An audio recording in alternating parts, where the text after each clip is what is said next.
Tudo bem, leitores e leitoras aí do canal Desventuras Urbanas.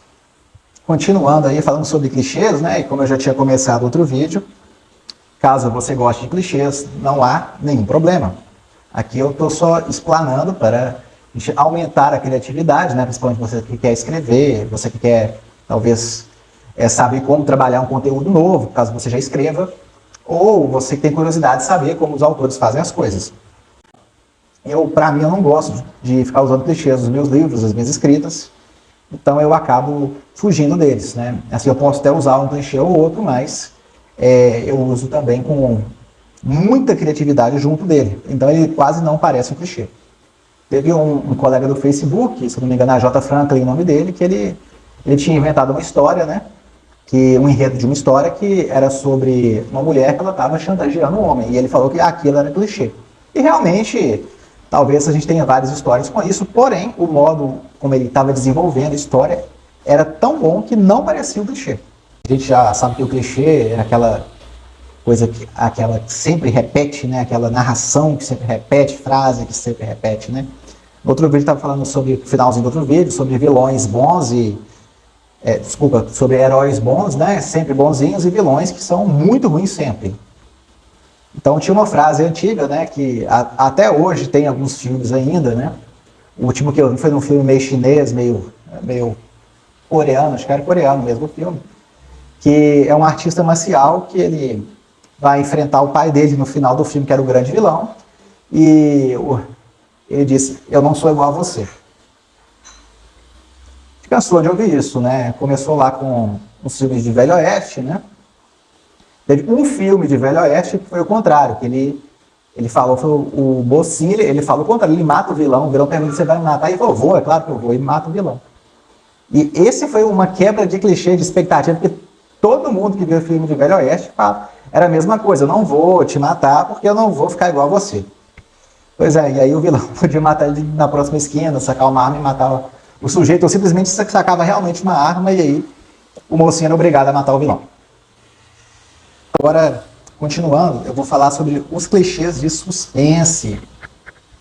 Pois é, quando a gente tem um filme, geralmente alguma coisa de suspense, acaba envolvendo investigação policial, ou propriamente investigação, né?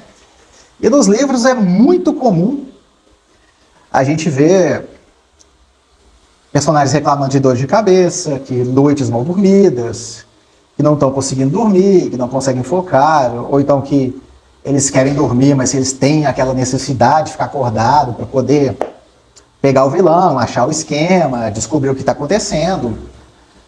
E isso não é algo que necessita, né? Um personagem, por mais que ele esteja numa encruzilhada, né, para tentar pegar um vilão, ele pode acabar assim dormindo, ele pode ceder ao cansaço, ele não precisa ficar tomando café o tempo todo.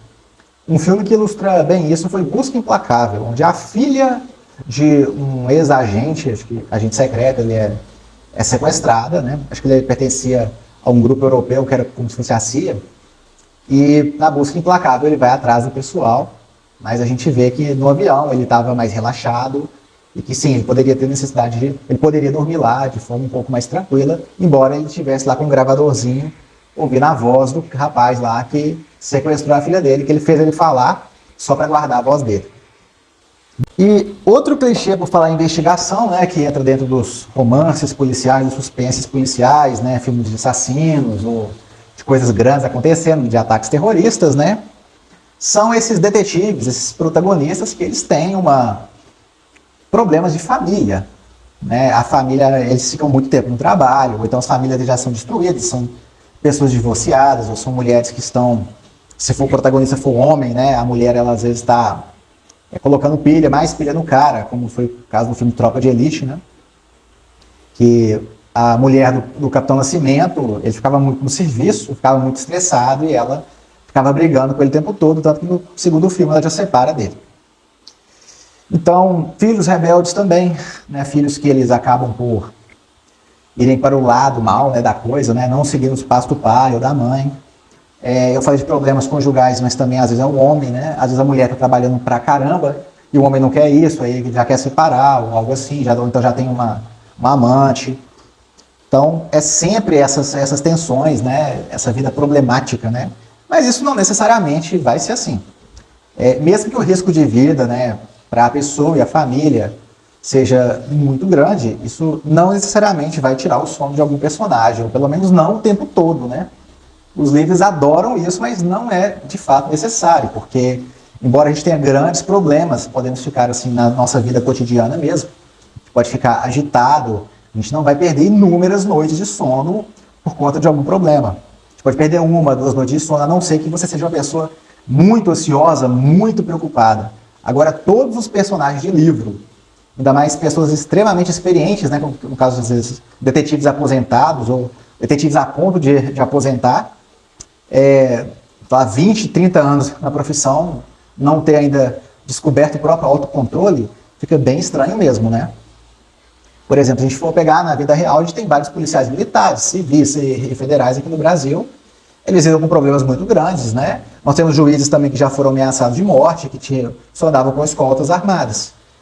E, vamos dizer, é tão recorrente nas atividades, né? Estou julgando casos envolvendo grandes facções criminosas. Essas pessoas vão dormir e não necessariamente vão estar lá toda hora bebendo café também. Então a vida, você acaba gerindo o autocontrole na sua vida. Ainda mais se você for uma pessoa mais velha e mais experiente, que geralmente é isso que acontece nos livros. O detetive Poirot, né, criado pelo Agatha Christie, né, o nome, apesar de parecer de mulher, é o nome de um homem, ele não tinha tantas noites mal dormidas assim. Ele era um detetive que já estava bem mais velho e ele dormia igual um bebê. Você não via a Agatha Christie descrevendo que o Poirot, né, ou para quem não sabe tanto de francês, é o Poirot, né, estava lá tão encucado pelo crime que ele não conseguia dormir. Do mesmo jeito, o Sherlock Holmes. O Sherlock Holmes, ainda mais ele era extremamente experiente, né? Ele tem um quê de lógica, acho que é considerado até hoje um dos melhores romances policiais, e a gente não fica vendo passagem sobre isso.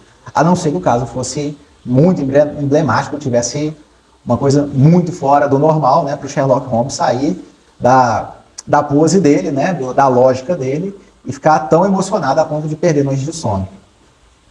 Bom, outro clichê, né, que costuma nos inícios de texto. Nos inícios de texto, né, costuma aparecer personagens que eles estão acordando, estão começando o dia deles, então o autor já vai escrever que ele está acordando, etc. Ou estão em noites frias. E talvez um modo de sair desse clichê seja não fazer dormir ou não estar na noite fria. Ele está fazendo qualquer outra coisa, se for um professor dando aula, se for um adolescente andando de skate, saindo com os amigos. Esse acho que talvez seja um dos clichês mais fáceis de se evitar, né? Você sabendo que isso é um clichê. Outra cena que eu tô lendo aqui, tá? Tem uma listinha, tá? Porque é muita coisa mesmo, então vamos lá. Outra cena muito clichê, né? Acho que principalmente filmes, quando os personagens fazem sexo e vão fumar. Fumam. Um filme antigo que eu vi, ele foi o cúmulo para mim, porque era um filme sobre vampiros, né? Tinha uns jovens lá e eles haviam entrado numa casa que tinha vampiros, eram vampiros mais tradicionais, que seguiam regras, como por exemplo, o vampiro não pode entrar na casa se não for convidado. Então era esse tipo de narrativa do filme, esse tipo de vampiro que existia. E acontece que haviam dois jovens, um homem e uma mulher, eles foram se esconder do vampiro, e os vampiros lá eles não atacavam pessoas grávidas, né? Ou pais de criança. Então, esses adolescentes, para fugir do vampiro que queria matar eles se escondem no caixão e fazem sexo dentro desse caixão. No filme não mostra isso, mas eles saem do caixão e eles estavam fumando. E qual foi o cúmulo para mim? É que nenhum dos dois fumava em nenhum outro momento do filme. Nenhum deles teve nenhum tipo de contato com a mesma caixa de cigarro. E eles estão correndo. Como é que eles vão pegar a caixa de cigarro? Eles levantam, eles saem do caixão fumando. Não fumem, tá, gente? Isso não faz bem para a saúde. E não vai te deixar mais popular, tá? Então, esse para mim foi o cúmulo, né, dessas cenas. E eu ainda acho muito chato, né? Quando eu vejo algum filme que tá com... Eu nunca li isso no livro, né, pelo menos, mas é comum, né, também, pelo que o pessoal fala. Mas o que acontece? Tá vendo um filme, o casal faz sexo, né? Não necessariamente o filme tem que ter isso, mas tem lá. E vão fumar. E ainda fica com aquela aquele jeito de, eu não tô nem aí, tipo, o que eu fui fazer, uma coisa mais depressiva depois, eu realmente eu não entendo, não gosto desse clichê, desse modo de agir, desse tipo de narrativa. Outros eu já acho mais bacana, teve um filme que foi um sexo que foi voltado para traição, que a mulher era casada, e o cara, ele simplesmente, a hora que o marido chega, ele tenta sair pela porta do fundo, mas o marido pega ele. E não tinha ninguém fumando, e não tinha ninguém naquela de, eu fiquei depressivo depois do sexo. A jovem se apaixonar por um vampiro, ou vice-versa, mas geralmente, como é um público mais feminino, né, geralmente uma mulher que se apaixona pelo vampiro. Como foi o caso do Crepúsculo, que eu tinha citado, né? Bella é o nome do personagem, lembrei agora. Então a Bella e o Edward formam um par romântico. E o outro clichê junto desse foi o Triângulo Amoroso. E aí, no Triângulo Amoroso, aí envolveu o lobisomem também, que esse realmente eu não sei o nome dele mesmo, né? E ok. Então, algumas poucas ideias aqui, né? Para se evitar os clichês.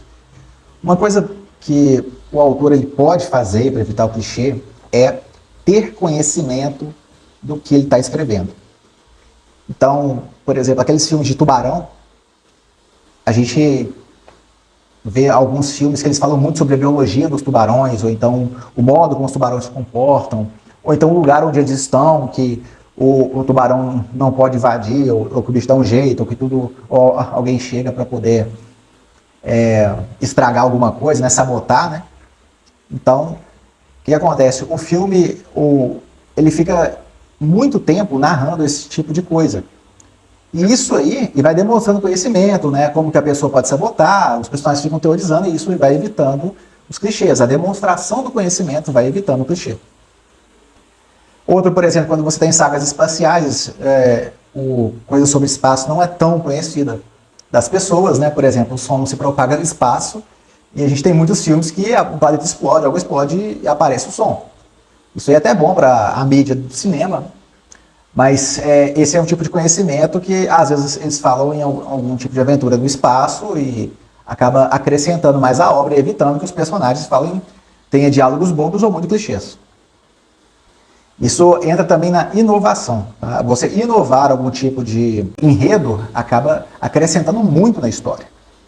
Um exemplo foi o que eu fiz no Desventuras Urbanas. Eu peguei um personagem que basicamente é um clichê, né? Não exatamente tanto dos livros, que foi o Rick.